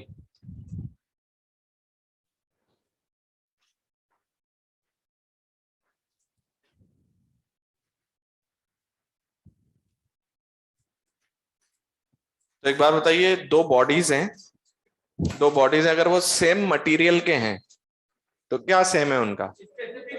Specific heat capacity, ना कि heat capacity. Heat capacity तो same substance के दो अलग अलग मासेस के बॉडी के लिए भी वो क्या हो सकता है, क्या होता है, डिफरेंट होता है। बात समझ में आया? अच्छा, एक स्टूडेंट ने पूछा सर आपने यहाँ इंटीग्रेशन क्यों परफॉर्म किया? तो देखिए, ये अब आपका कैलकुलस जो हम पढ़ते हैं बेसिक मैथ्स में, उसमें हमने लिखा small given heat, small amount of given heat is equal to M S D T. तो ऐसे छोटे छोटे small small small small heat जो हम जोड़ते हैं, तो अगर उसका कोई मैथमेटिकल फंक्शन हो उस स्मॉल स्मॉल पार्ट का, तो उसको हम जोड़ने के लिए हम लोग क्या परफॉर्म करते हैं? इंटीग्रेशन। प्रैक्टिकल लेवल पे तो थोड़ा थोड़ा जोड़ते जा रहे हैं, लेकिन वो जो कंटिन्यूअस समेशन हो रहा है किसी फंक्शन के करस्पॉन्डिंग, तो वो एडिशन ही है, जोड़ रहे हैं हम उसको, और उसको हम लोग क्या बोलते हैं कि हम इंटीग्रेट कर रहे हैं। इतना समझ में आया? तो हीट कैपेसिटी किसकी प्रॉपर्टी है? बॉडी की। और स्पेसिफिक हीट कैपेसिटी तो सब्सटेंस की प्रॉपर्टी है। क्लियर है? तो हम लोग नेक्स्ट पॉइंट पे बात करते हैं। मिटा दो ना ये।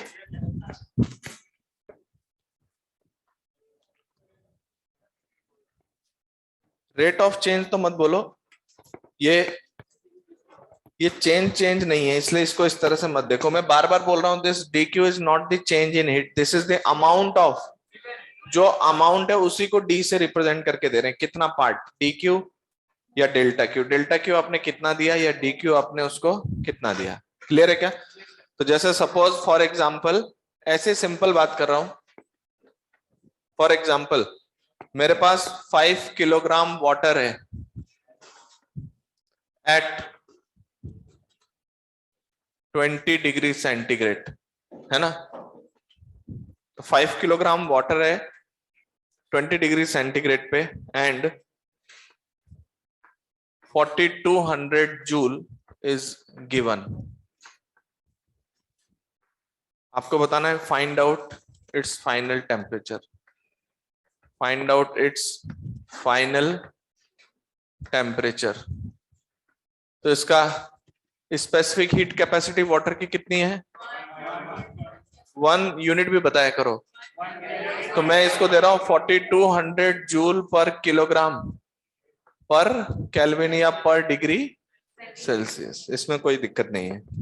एक बात बताइए, आपने कितना हीट दिया उसको 4200, तो आप बोल सकते हो directly delta Q is what ms delta T, ms delta T. तो डेल्टा क्यू आपने दिया ms डेल्टा टी, तो डेल्टा टी क्यू कितना दिया 4200, m कितना है 5 किलोग्राम, s कितना 4200 ही दिया है मैंने आपको ये वैल्यू।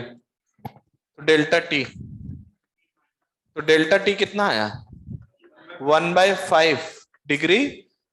तो ये टेम्परेचर है या चेंज इन टेम्परेचर, और आपको पता है डेल्टा टी आ गया तो it's T final minus T initial is the change in temperature, तो it's T final equals to T initial plus delta T, यही ना। अभी देखो मैं कितना सिंपल सिंपल कर रहा हूं। टी इनिशियल कितना है 20 plus 1/5, that is 101/5 degree Celsius. It is the final temperature of this water. Clear है?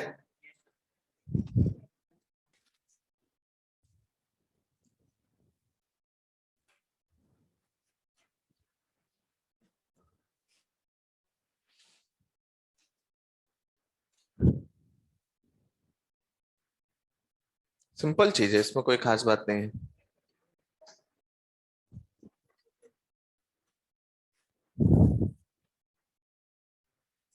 देखिए एक स्टूडेंट ने पूछा है sir D Q by D T, तो पहली बात तो ये डी टी टाइम नहीं है, टेम्परेचर का चेंज है। बट अगर D Q by D T हो तो आप रेट ऑफ हीट ट्रांसफर बोल सकते हैं। क्या बोल सकते हैं? Rate of heat transfer. ठीक है। एक स्टूडेंट ने कहा सर हम हीट करंट बोल देते हैं क्या, तो रेट ऑफ हीट फ्लो बोलते हैं वैसे, बेसिकली आप समझने के हिसाब से कुछ भी बोल दें, but rate of heat flow होगा अगर D Q by D T है। क्लियर और नॉट? मिटा दो ये।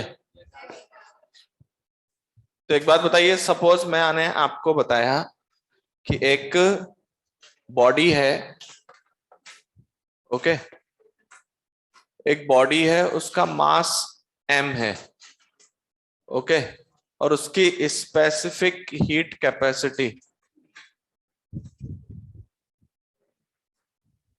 उसकी specific heat capacity S equal to S not capital T है, where S not is constant and capital T is temperature of the body.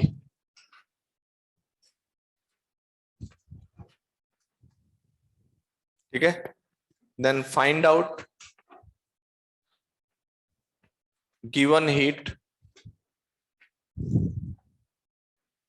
to increase its temperature from T equals to T naught to T equals to 4 T naught. ठीक है।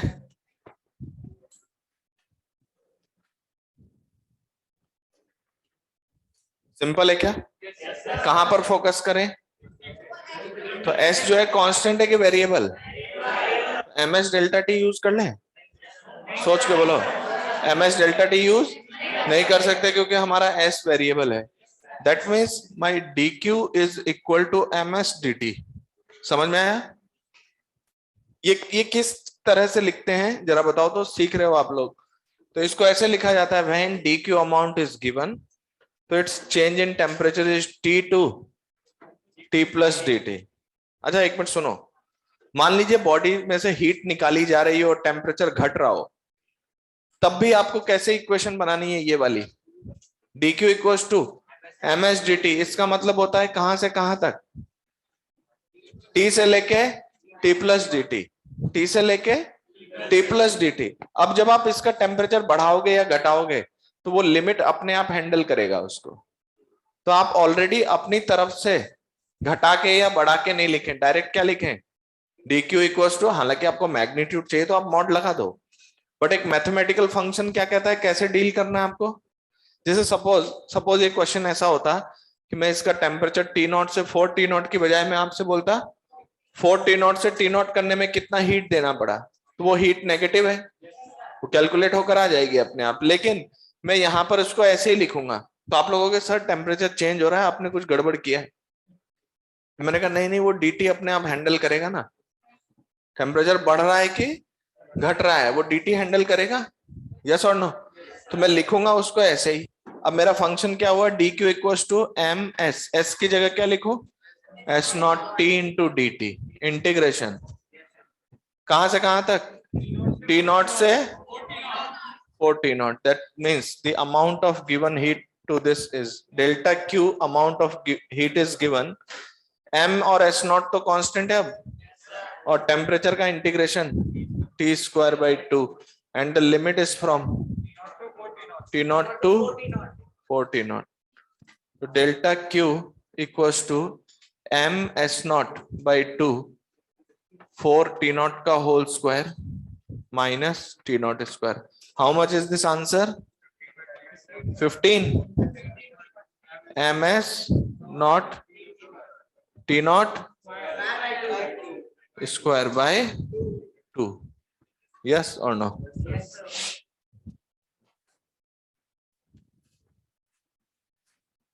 तो अगर आपका S variable है तो इस तरह से आपको सॉल्व करना है। अच्छा, इसी पार्ट में पता है, अगर ये हीट बाहर फेंक रहा होता तो मैं लिमिट लगा देता, वो अपने आप ले आएगा आंसर, समझ गए कि नहीं।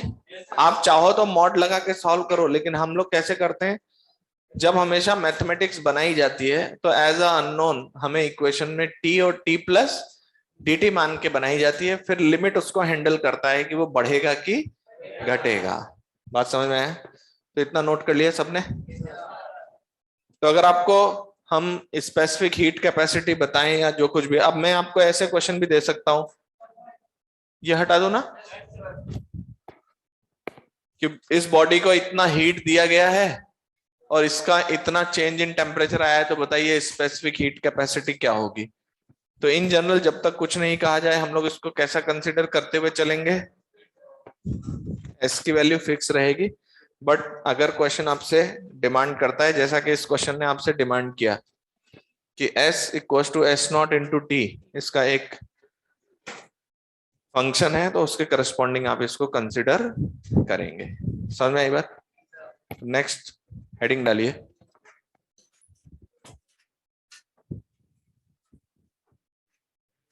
Latent heat of fusion.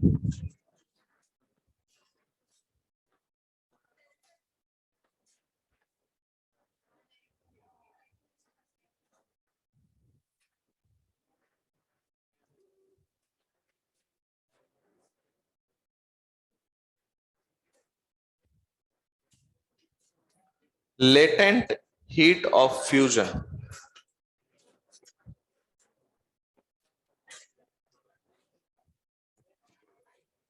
बात आ रही किसकी, लेटेंट हीट की। अब लेटेंट हीट क्या है, तो ये जो लेटेंट हीट्स होते हैं, एक मिनट, लेटेंट हीट्स कब डिफाइन किए जाते हैं, जब फेज चेंजिंग हो, क्या हो, और फेज चेंजिंग कांस्टेंट टेम्परेचर पे होता है, किस पे, मतलब जब आइस मेल्ट कर रहा है तो आप क्या कर रहे हो, आइस लेके आप उसको कुछ हीट देंगे, कुछ पार्ट मेल्ट कर जाएगा, फिर कुछ हीट देंगे, फिर कुछ पार्ट मेल्ट कर जाएगा। समझ में आई बात। तो लेटेंट की बात कब करनी है, जब फेज चेंजिंग हो, और फेज चेंजिंग किस पर होता है, कांस्टेंट टेम्परेचर पे होता है। तो लेटेंट हीट ऑफ फ्यूजन, इसका मतलब होता है कि जब कोई सब्सटेंस अपने सॉलिड फेज से लिक्विड फेज की तरफ जा रहा है, इसके लिए सॉलिड से लिक्विड, तो कोई टेम्परेचर में चेंज होगा, सॉलिड से लिक्विड फेज में कोई टेम्परेचर चेंज नहीं होगा, लेकिन फिर भी हीट ले रहा है वो, तो हीट वो रिसीव कर रहा है। ये अजीब सी बात है कि हीट ले भी रहा है, टेम्परेचर में भी चेंज नहीं हो रहा है, उसका फेज चेंज हो रहा है, तो उस जगह पर हम latent heat of fusion define करेंगे। तो लेटेंट हीट ऑफ फ्यूजन की जो बात है, इसको हम लोग सिंबल दे रहे हैं एलएफ, एलएफ से डिनोट कर रहे हैं, बाकी एल लिख लो और कुछ भी लिख लो, वो आपकी चॉइस है। लेटेंट हीट ऑफ फ्यूजन का मतलब, एक मिनट इधर देखो, पहले लिख बाद में लेना। तो अभी फेज चेंजिंग हो रहा है लेकिन हीट चाहिए, तो मान लीजिए आपको ये पता चला कि आपने m mass of substance, m mass of substance को आपने मेल्ट करा दिया, m मास ऑफ सब्सटेंस को मेल्ट करा दिया और आपने इसको हीट दिया कुछ डेल्टा क्यू, आप डी क्यू भी लिख सकते हो, कोई दिक्कत नहीं। ठीक है, यहाँ यूनिट अमाउंट से ही रहेगा। तो मेरे पास ये जो बॉडी है इसको आपने डेल्टा क्यू हीट दिया, इसमें से m मास ऑफ सब्सटेंस क्या कर गया, m mass of substance melt कर गया। तो लेटेंट हीट ऑफ फ्यूजन का मतलब होगा it is the amount of given heat to unit mass of substance to change its phase from solid phase to liquid phase. तो definition लिखिए, latent heat of fusion में लिखिए it is the amount of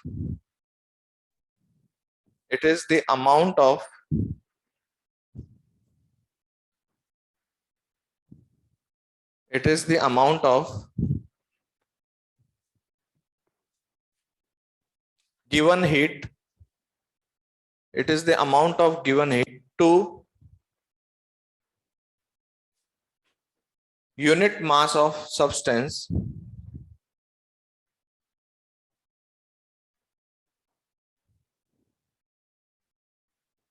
when its phase is changing, when its phase is changing from solid phase to liquid phase, when its phase is changing from solid phase to liquid phase। कहां से कहां ले जा रहे हैं हम, solid से liquid. यहां पर एक लाइन छोड़ के लिखे, phase changing takes place at constant temperature, phase changing takes place at constant temperature।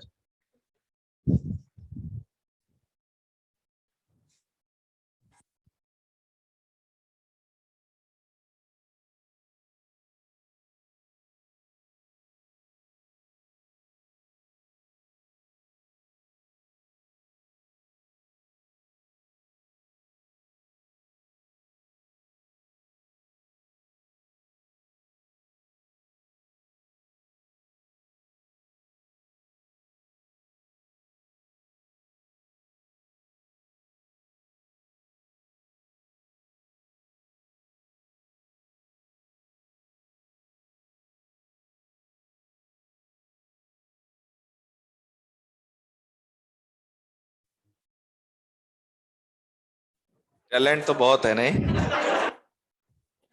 अभी यही एक न्यूमेरिकल लिख दो सबका आवाज दब जाता है एकदम। अब अभी देखो कैसे चिल्ला रहे थे खुल के एकदम। तो हमने क्या लिखा, phase changing takes place at constant temperature. ठीक है, तो जैसे आप मान लीजिए आप ये कह रहे हैं कि आपने m मास मेल्ट कर गया, मेल्ट का मतलब क्या हुआ, solid phase to liquid phase में आ गया,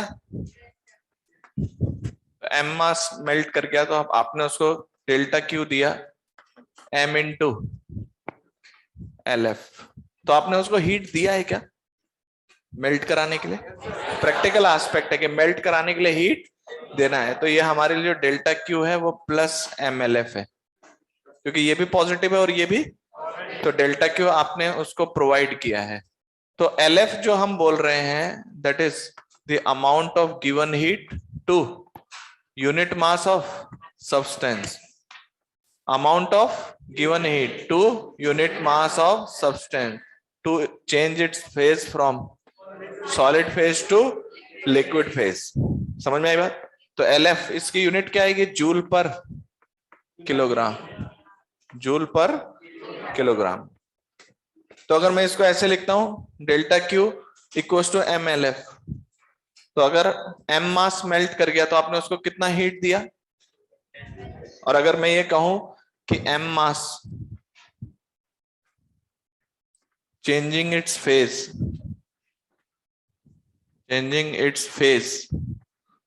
from liquid to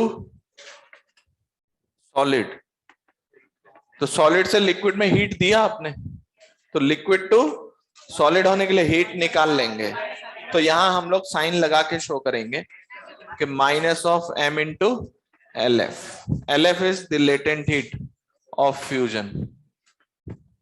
समझ में आई बात? अगर हम आपको वाटर के लिए बताएं,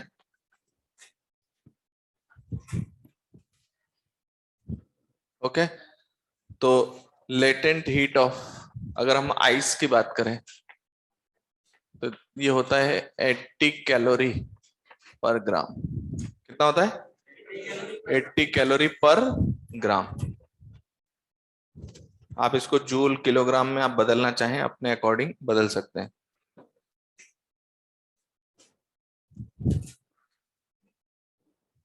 देखिए एक स्टूडेंट ने कहा सर लेटेंट हीट का मतलब समझ में नहीं आया। पहली बात तो नाम है ये लेटेंट हीट। अब हमने बताया ये नाम हमने कहा ना, जैसे वहां स्पेसिफिक नाम रखा था तो उसको डिफाइन किया। तो यहाँ लेटेंट हीट हम क्या डिफाइन कर रहे हैं? It is the amount of given heat to change the phase from solid to liquid to the unit mass of substance. तो लेटेंट है, यहाँ हीट भी ये रिसीव कर रहा है लेकिन इसका सॉलिड टू लिक्विड जाते हैं तो इसको आपको हीट सप्लाई करना पड़ेगा, और लिक्विड टू सॉलिड जाने की बात करते हैं तो उसमें से हीट एक्सट्रैक्ट करना पड़ेगा। इसलिए मैंने यहाँ पर दो अलग अलग तरह से लिख दिया। हीट आप दे रहे हैं तो प्लस MLF, और हीट आप निकाल रहे हैं तो माइनस MLF।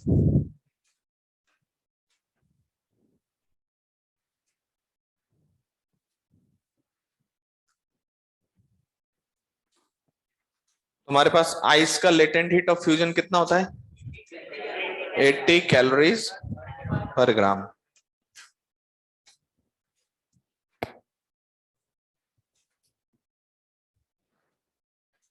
तो अगर हम नेक्स्ट बात करें latent heat of vaporisation,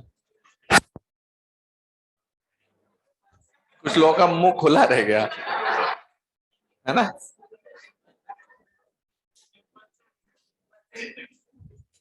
latent heat of vaporization LV, it is the amount of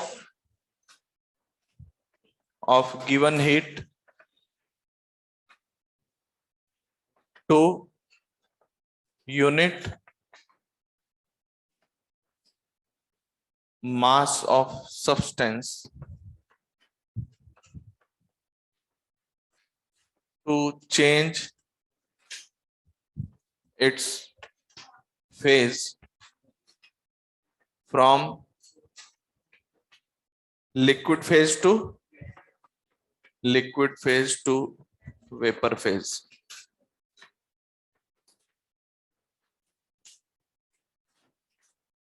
liquid phase two vapour phase. इतना समझ में आया क्या?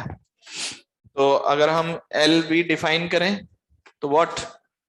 Delta Q by M। Okay,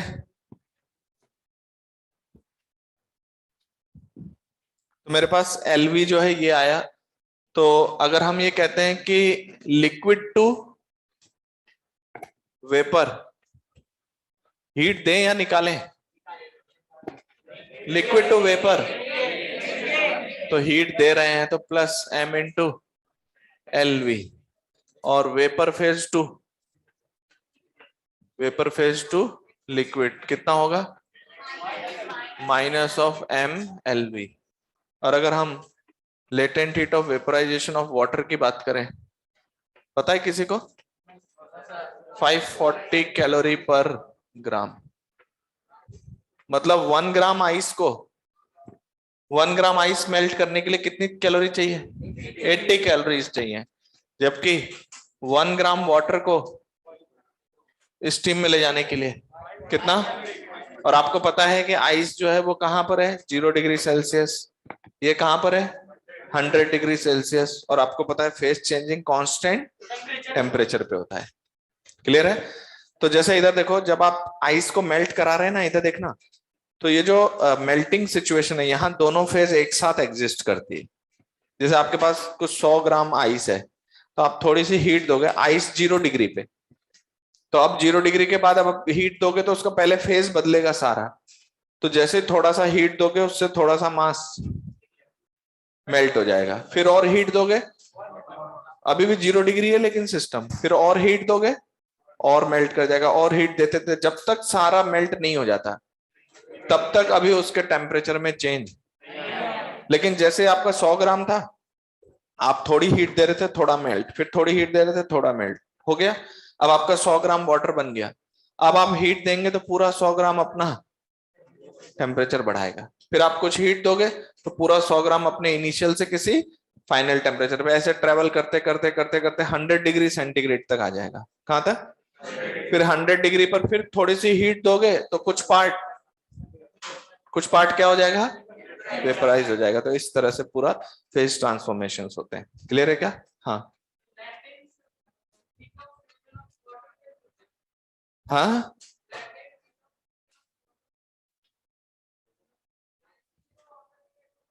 है तो कोई दिक्कत नहीं है, वो तो एक्चुअल में वाटर के ही तो फेज है ना।